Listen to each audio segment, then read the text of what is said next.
अस्सलाम वालेकुम। देसी डॉक्टर डायरीज में आज हम डिस्कस करेंगे बच्चे का सर बनाना या बच्चे का सर बिठाना, जिसको हम मेडिकल जुबान में प्लेजियोसेफली या फ्लैट हेड सिंड्रोम भी कहते हैं। क्या आपको पता है कि मेडिकल की जुबान में इसको एक प्रॉब्लम के तौर पे कंसिडर किया जाता है, ना कि एक ब्यूटी की अलामत जो हमारे कल्चर में समझा जाता है कि जब तक बच्चे का प्रॉपर सर ना बने वो समझते हैं कि हम कामयाब नहीं हुए। आज इस पे बात करेंगे कि ये सिर्फ एक खूबसूरती की अलामत है, इसमें प्रॉब्लम्स भी होती हैं, बिल्कुल होती हैं। हमारे कल्चर में ये होता है कि बच्चे के सर के नीचे या कोई फ्लैट चीज रखी जाती है सख्त, या उसके गर्दन की साइड पे कुछ ऐसी चीजें रख दी जाती हैं तकिए को गोल करके कि वो ज्यादा गर्दन मूव ना कर सके। इससे ये होता है कि बच्चे का जो सर है वो फ्लैट हो जाता है। ना सिर्फ सर फ्लैट होता है, अगर वो गर्दन ज्यादा मूव ना करे तो जो गर्दन के पट्टे हैं वो बच्चे के स्टिफ हो जाते हैं। उस वजह से बच्चे को गर्दन में दर्द होती है। ना सिर्फ वो दर्द की वजह से मूव नहीं कर पाता, उसके अलावा उसके पास स्पेस भी नहीं होती कि वो अपनी गर्दन इधर उधर मूव कर सके। जब बच्चे के गर्दन के पट्टे सख्त होते हैं तो उसकी वजह से एक बटरफ्लाई इफेक्ट आता है। बटरफ्लाई इफेक्ट क्या होता है, जैसे अगर एक तितली, आपको पता है वो छोटी सी एक चीज होती है, जब वो अपने अंडे से निकलती है तो उसके कितने पर फैलते हैं। इसी तरह ये एक हिडन सी चीज है, जैसे तितली का पता नहीं लगता कि इस अंडे में से कितनी प्यारी चीज या कितनी बड़ी चीज निकलेगी। तो इसी तरह ये जो एक सिंपल सी चीज है कि बच्चे का सर बिठाना और उससे गर्दन के पट्टे सख्त हो जाना, इससे कितना लॉन्ग इफेक्ट आता है।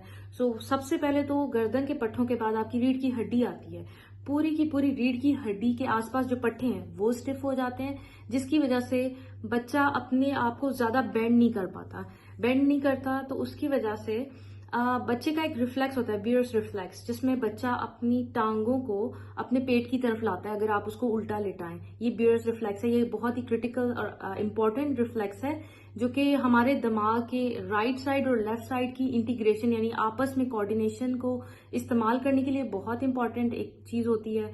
अगर ये रिफ्लेक्स ना डेवलप हो और आपका राइट और लेफ्ट ब्रेन आपस में इंटरेक्ट ना करे तो इसकी वजह से बच्चे बहुत जल्दी चलना शुरू कर देते हैं, और हम बड़े खुश होते हैं कि बच्चा जल्दी चलना शुरू हो गया है।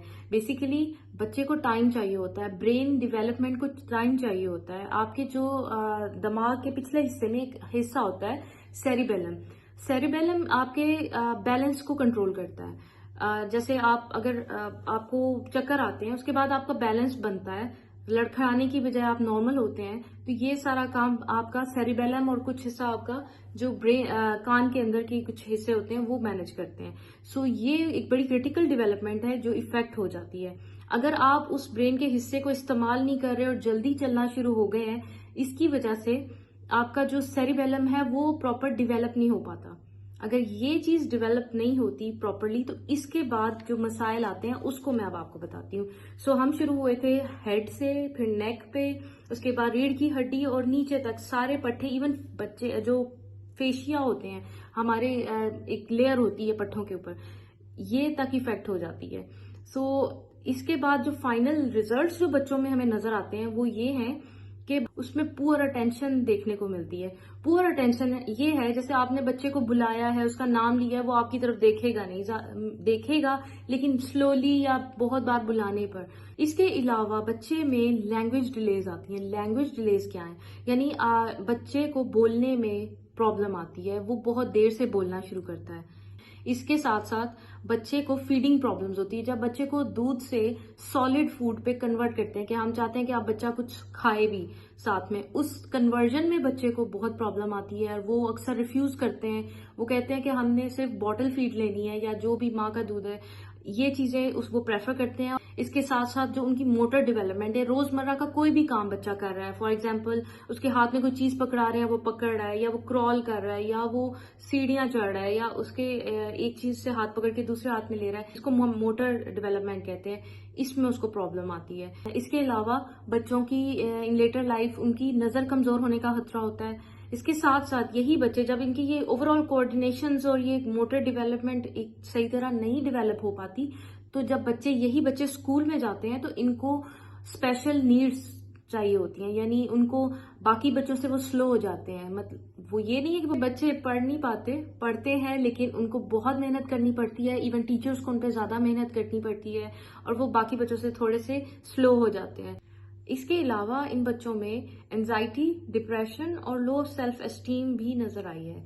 سو فائنلی میں اس پہ کلچرل اسپیکٹ پہ بات کرتی ہوں کیونکہ یہ اتنا ڈیپ روٹیڈ ہے کہ اس کو بالکل نارمل سمجھا جاتا ہے، ایک بیوٹی کی علامت سمجھا جاتا ہے. جب تک بچے کا ایک پراپر طریقے سے پہلے سر بٹھاتے ہیں، پھر اس کا ماتھا بٹھاتے ہیں، پھر اس کے بعد اس کے اور بھی بڑا کچھ کرتے ہیں، ناک بھی پتلا کر رہے ہوتے ہیں.